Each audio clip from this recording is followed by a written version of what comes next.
It was something in between, a place where divine truths were revealed before me. Images began to form like moving paintings made of pure energy. The first thing I saw was Africa, vast, beautiful, and glowing with golden light. I saw ancient cities, strong civilizations, and people full of wisdom, resilience, and spiritual power. They weren't broken. They weren't weak. They were chosen. Jesus spoke, and his voice resonated deep within my soul. The world has lied about them, he said. They are not what they have been made to believe. They were given gifts, power, and knowledge that many tried to erase. The vision shifted again. I saw chains, ships, people being taken from their homeland. I saw suffering, pain, and generations being told they were less than what they truly were. Then I saw something even more shocking, spiritual forces working behind the scenes, intentionally suppressing the truth. Jesus turned to me and continued. The oppression was not just physical, it was spiritual, because if they knew who they truly were, the world would change. My heart pounded. This wasn't just history. It was a spiritual battle centuries in the making. The deception ran deep, and most of the world had no idea. Then the vision changed again. I saw modern times. People waking up, realizing their worth, reclaiming their power. The same people who had been told they were nothing were starting to remember who they truly were. Jesus smiled. The time of revelation has begun. They will rise again. Tears filled my eyes.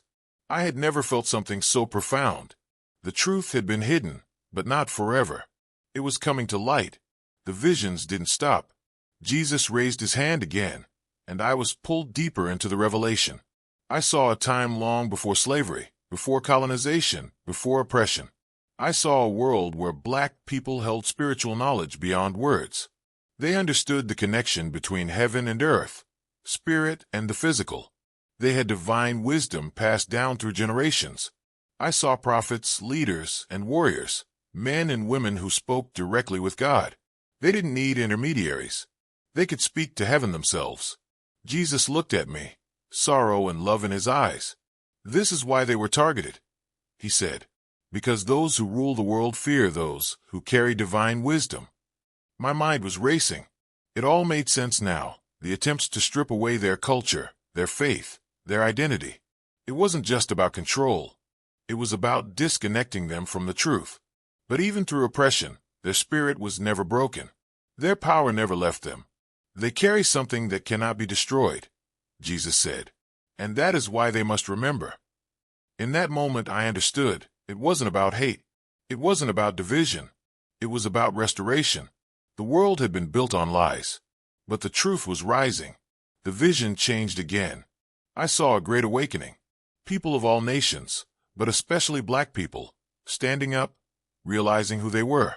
I saw them breaking free from mental chains, reclaiming their spiritual power. It was unlike anything I had ever seen.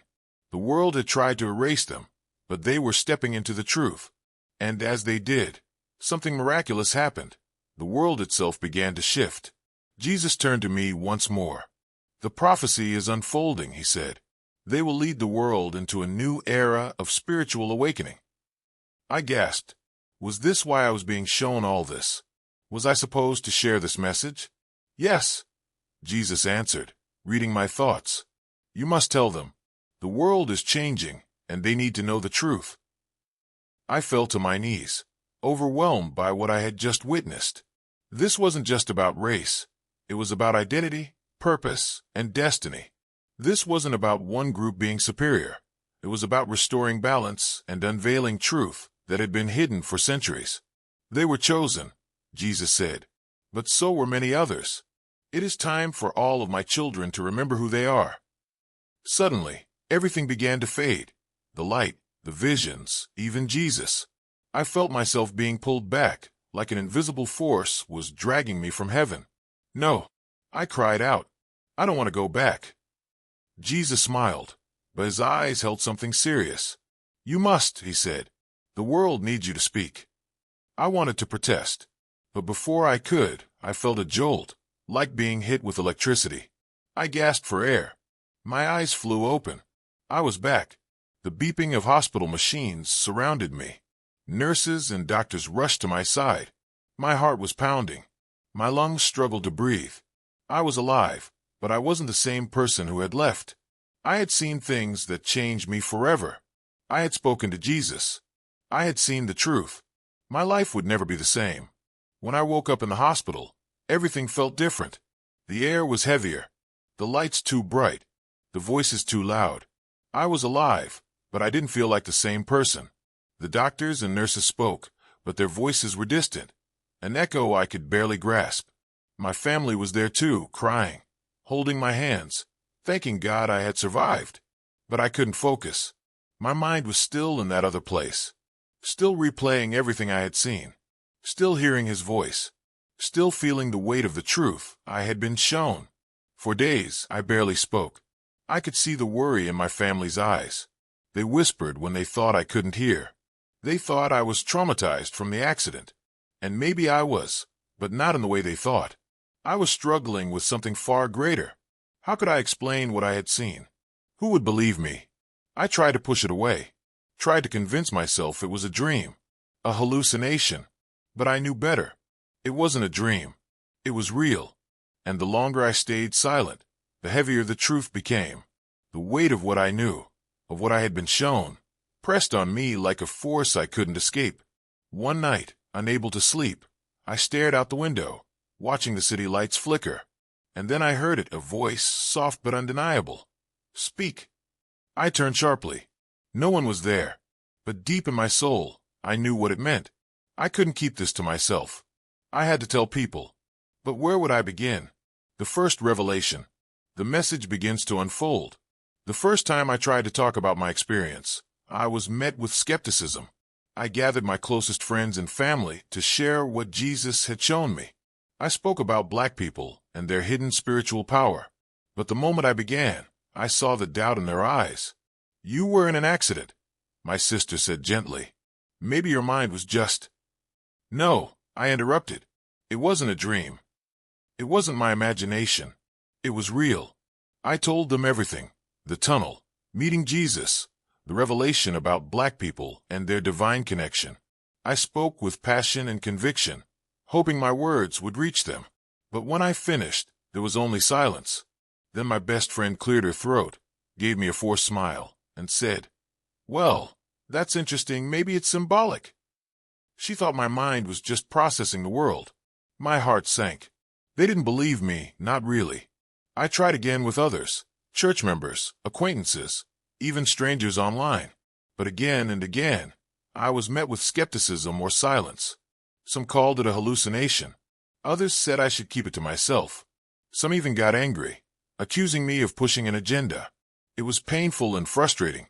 I had been given this message for a reason, but no one wanted to hear it. Then one night, alone and ready to give up, I heard the voice again. Keep speaking. And I knew I couldn't stop. No matter the resistance, I had to keep going. The more I spoke, the harder it got. It wasn't just disbelief anymore. Strange things began happening. My phone would shut off while I wrote. Videos I made would vanish. I'd get weird calls, just breathing, no words. I tried to ignore it, chalking it up to paranoia. But then something happened I couldn't explain away. I recorded a message, one about black spiritual oppression, and just before uploading it, my screen flickered. The entire video disappeared. Not in the recycle bin. Not saved. Just gone. A chill ran through me. I looked around, suddenly feeling I wasn't alone. That's when I saw it. A shadow moved across my wall. I turned, but no one was there. Then I heard it again. Keep speaking. Only this time, the voice felt closer, urgent. I realized then this was bigger than me. This wasn't just about sharing a story. It was a spiritual battle. Whatever forces had hidden this truth were now working overtime to keep it buried. I had a choice. Give up and go back to normal, or fight. No matter who doubted me, no matter what tried to stop me. I thought back to Jesus' eyes, filled with sorrow and love. He had chosen me to see this for a reason. If I turned away now, I'd be turning away from him. So I chose to fight. I kept writing. I kept speaking. I shared my story with anyone who would listen, even if they laughed, even if they called me crazy, because I knew the truth. and the truth had to be told. So if you're reading this now, it means I didn't stop. Despite everything, I kept going. And I need something from you. Share this message. This isn't just about me, it's about all of us. The world is waking up, and especially Black people need to remember who they truly are. This is just the beginning. At first, it felt like shouting into the void. No matter how deeply I believed, people still refused to hear. But then something changed.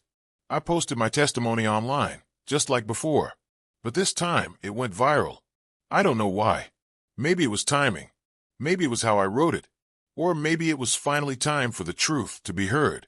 Within hours, thousands were responding. Of course, some mocked me. Some called me crazy. But for every skeptic, there were 10 more who felt something shift inside. I don't know why. They'd write, "But your words resonate with me. I've always felt something was missing. Tell me more." That's when I realized it wasn't about convincing everyone at once. It was about planting seeds. The ready ones were listening. Others had seen pieces too. We began connecting, scholars, spiritual leaders, even former skeptics. We were all holding fragments of the same truth. And as we came together, something powerful began forming. A movement, a remembering, a rising. But the resistance got stronger too. Now it wasn't just doubt. It was darkness. My emails were hacked. My videos deleted. My posts disappeared with no warning. And then came the threats. Not from trolls, but people who somehow knew personal things about me. Things they shouldn't know. One night I got a message. "Stop speaking. This is bigger than you understand." And I knew then, I wasn't imagining the spiritual warfare. This was real. The same spiritual forces that had oppressed Black people for centuries were now trying to silence this truth again. This wasn't just injustice. This was a battle for souls, and it was happening right now. The forces that had enslaved, erased, and manipulated Black people's history weren't human. They were spiritual. Now that the truth was coming out, they were fighting back harder than ever. One night, I woke up to a darkness unlike anything I had felt before. It wasn't just the absence of light. It was a presence, thick and oppressive. Then I saw it. A shadow stood at the foot of my bed. It didn't move. It didn't speak.